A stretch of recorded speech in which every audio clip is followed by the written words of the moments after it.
Secretary for the Foreign Ministry of the Russian Federation, Maria Zakharova. So thank you so much for joining me today. How are you doing? Thank you so much, and thank you. I'm doing good, first of all, and thank you for not naming me as a spokesperson. I actually choose my gender long ago. May I ask you a question? Yeah, because why I'm just want to bring some fresh air into our conversation, not because I do not respect your work and your job. I do respect, but I just came from around 3 hours briefing, so I was answering questions, question by question. So, if it's possible, can we start from my question to you? Just give me an offer. You have a question for me? I do have a question for you. Okay. So it's not your first time in Russia, or it's first time? Second time. It's your second time, and the first time was during winter, or? September. So right before it started. So it was another season. Yeah. So it's the first time you've seen Moscow under snow and in winter. Yes. So how you like it?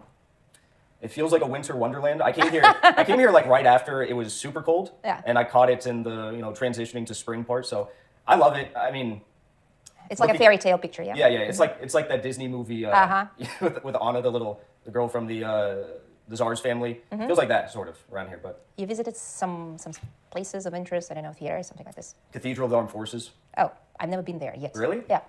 Gotta go. It was so beautiful. I have so many questions to answer, but I should go there. I've never been. I think it was opened about 2.5 years ago. So, but it's not in the center of Moscow, and it's not even just closer to the center. So it usually takes about 40 or 50, around 1 hour to go there. But I will.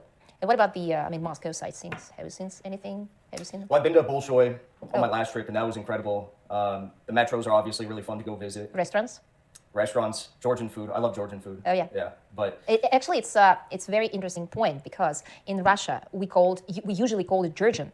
Really? But in reality, it's Caucasus, because it's a mixture of Armenian, Azerbaijani, Russian, Northern Caucasus, Ossetian, Chechen, and others. But we still call it Georgian. You know why? Why? I don't know. Because during the Stalin period, it was a great influence of him personally, because he was from Georgia. So probably in his respect, or just to present the love of Soviet people to Stalin, or just, for other reasons, lots of Soviet movies of this period, lots of, pictures, pieces of art were dedicated to Georgian culture.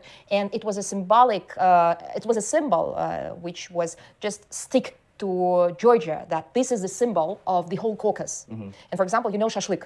Shashlik. I don't know the Georgian it's names. meat. It's Is just like a kebab kind of? Sort of kebab, but it's a roast meat on the stick, which is fire. Yeah. So each Caucasus culture has shashlik, but we called it Georgian shashlik, and it was always a symbol of Georgia. For example, lavash. It's the specific bread.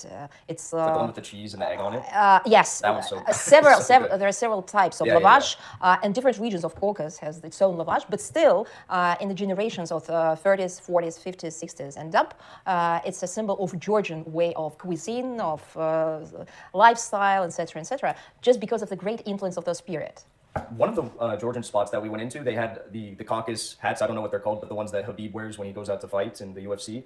And I asked my colleague, I said, I thought those were just with Dagestan, Chechen, whatever. And he said, no, it's the Caucasus. It's all celebrated under one. It's not only the Caucasus, it's also, for example, in Krasnodar region, Kazakh. Yes.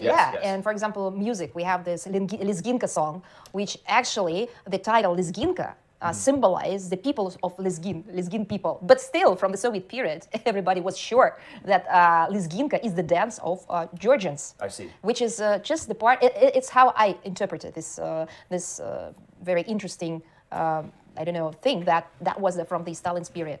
What do you think about the fact that, since I've been here, I go on the metro, I walk around, or I go to those restaurants, and I see that Russia's very diverse. And I think a lot of American right-wingers think that it's just like, all one sort of people here. They've never been, they don't know, but it is very diverse. Why do you think America has the problem with this enforced mandated diversity quotas in all the schools and the jobs and everything?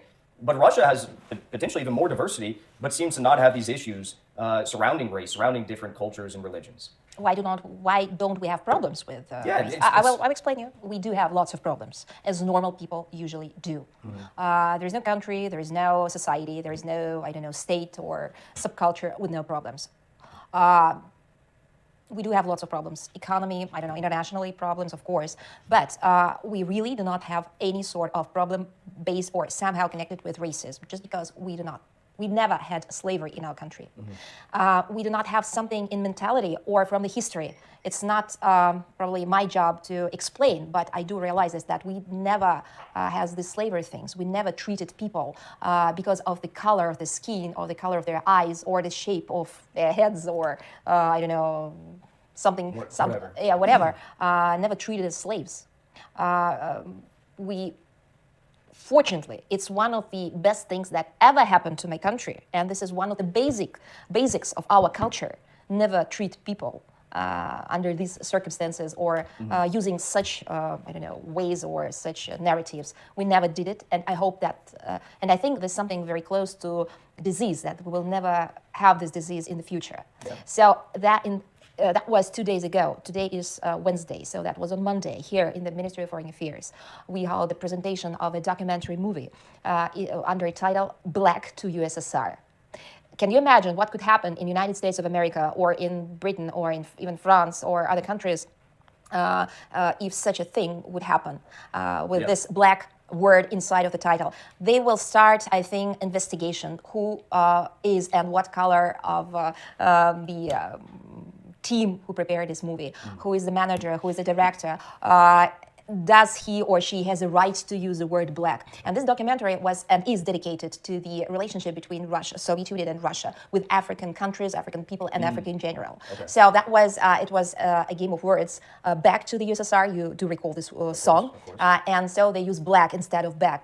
So it's a very interesting word combination that brings the whole idea of Russia's and Soviet input into African development and African struggle for independence.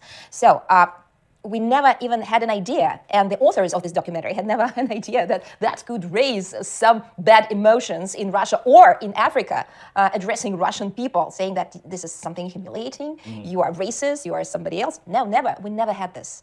And we do have people of different nationalities. I don't know, dozens of nationalities, and people of different color of skin, not blacks, but sort of, you know, different colors and different types of how to say, presentation looks, yeah.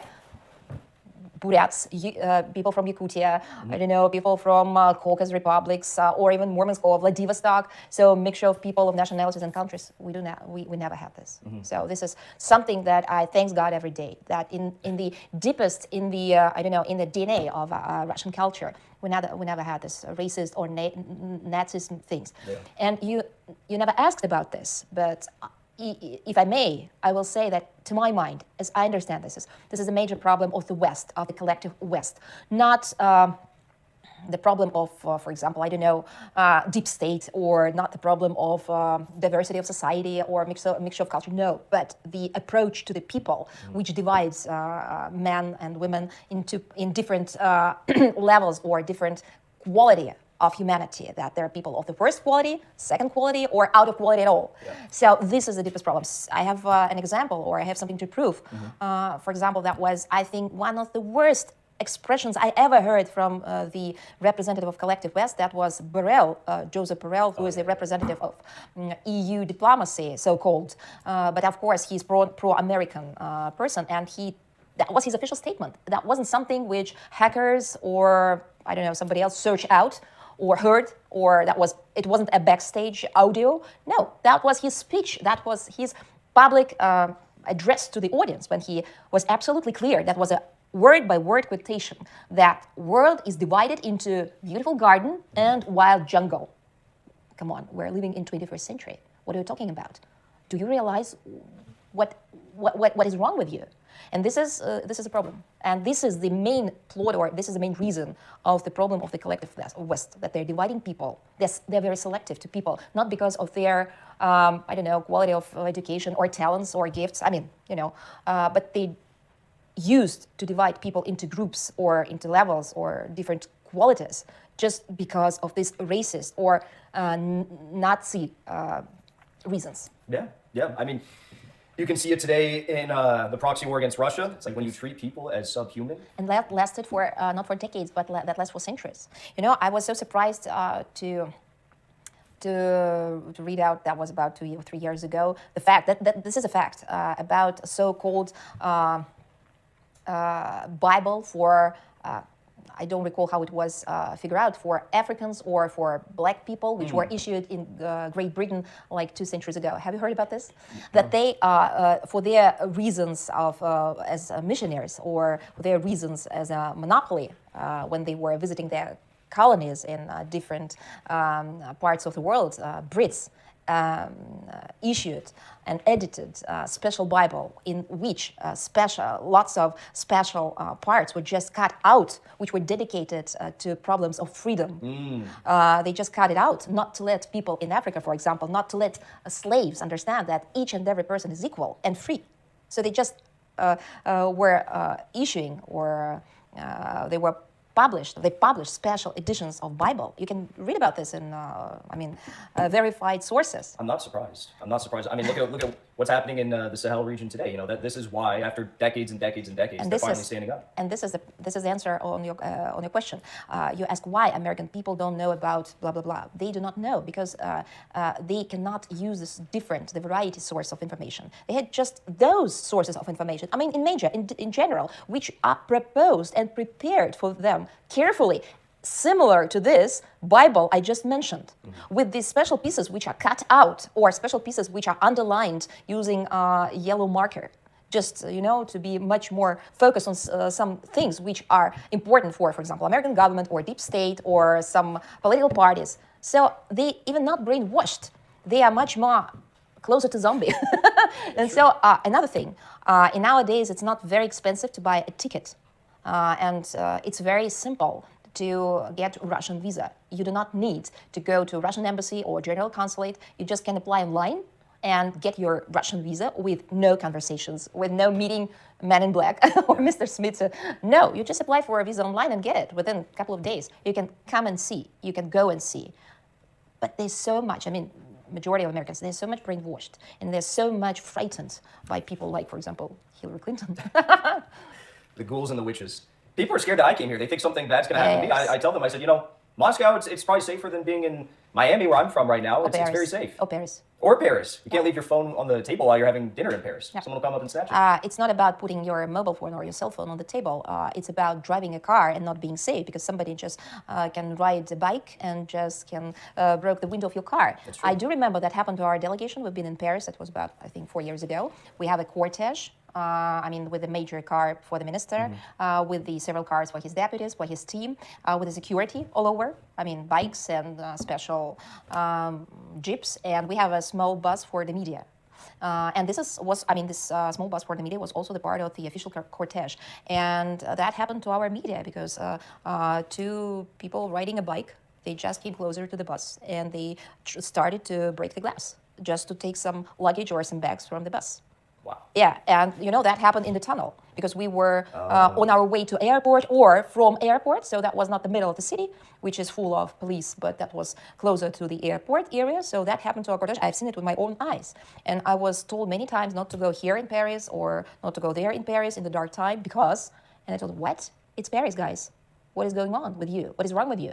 And when this yellow vest movement started, the first month or just the first weeks of their demonstration, I've been in Paris, in Champs-Élysées, and I've seen it also with my own eyes, how people, and they were not from Russia or from somebody else, they were citizens of France. Dozens and hundreds of them were working class of their own boutiques, their own shops, their own cafeteria. They were crushing the streets. I do understand why they were protesting, but I do not understand how they do so much harm to their own people. Because, yes, I do understand that all this belongs to people very rich and very powerful, but this gives jobs and this gives salaries to just ordinary people. And they were crashing all over. And they were not demonstrants. They were not people who... It shows how propagandized they are. If they're doing all of that, the Yellow Vest protests for simple living conditions that they had, grievances on. But as Macron talks about potentially sending troops to engage Russians in Ukraine, and then he backtracks it. We're talking about World War, and everyone's just sitting idly by and not doing anything. What do you think about that? Exactly, I do agree with you because it's so strange to see that how business as usual is going around the world. In NATO countries, how they're discussing, their future budgets, how they're discussing, I don't know, futures. I mean, investments and, I don't know, property things or jets or yachts or, I don't know, much more ordinary things, not understanding what future is prepared for them. Probably not 100% prepared, not like, already fixed, but is preparing right now. And yeah, I hope that there is still an option on the table, that there is a way out, but actually we are too close to the dead end. And that is the question of the questions, why people are still do not realize that. It's like each and every in this planning is becoming a sleeping jaw, unfortunately.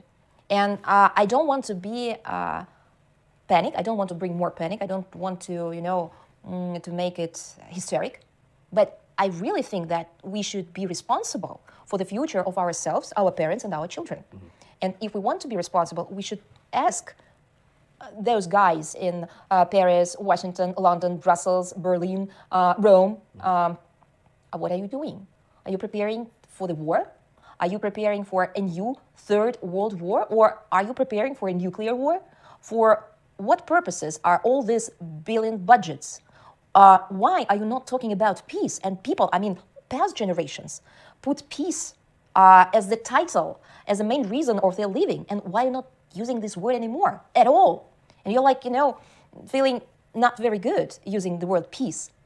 I do recall times when outstanding personalities such as, I don't know, John Lennon or artists, great movie stars, great singers, put all their careers or dedicated all their lives and careers just to be able to attract world attention to the word peace. Yeah. And now it's like embarrassment. I'm watching all these politicians in the West, and nobody is using the word peace at all. It's not on an agenda. It's not on their electoral cycle programs or advertising. Nobody's calling for peace. Nobody is just addressing people about peace. It just feels a little bit embarrassing when they are just hearing this. And when they are just directly asked about peace, what do they respond? They respond that it's not the right time to talk about peace. What? What should it be, and how would it look, this right time for peace? After nuclear disaster, or what? Yeah, no, it's insane. You have that going on. You have, you mentioned a few days ago the issue with the German Air Force officials that were talking about, plans to attack the Crimean Bridge again. No, just give me a sec. It's not about just Crimean Bridge. It's not even just about civil infrastructure. It's not even about committing a terrorist attack. No, it's a much more deeper and much more complicated problem. I will bring you some historical facts.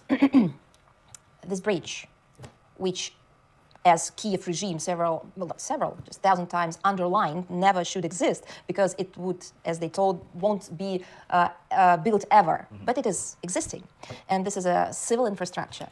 And the point of reaching Crimea, it's a bridge which connects the main Russian territory with the Crimean Russian territory. So on the Crimean side, the point where this bridge reached Crimean's shore or Crimean territory, it's the city of Kerch.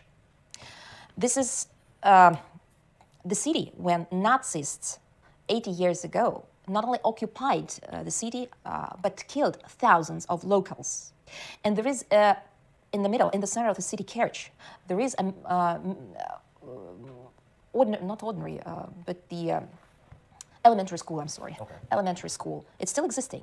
And it existed 80 years ago. And when Nazis' occupation happened, the school closed for the pupils, they stopped the education process.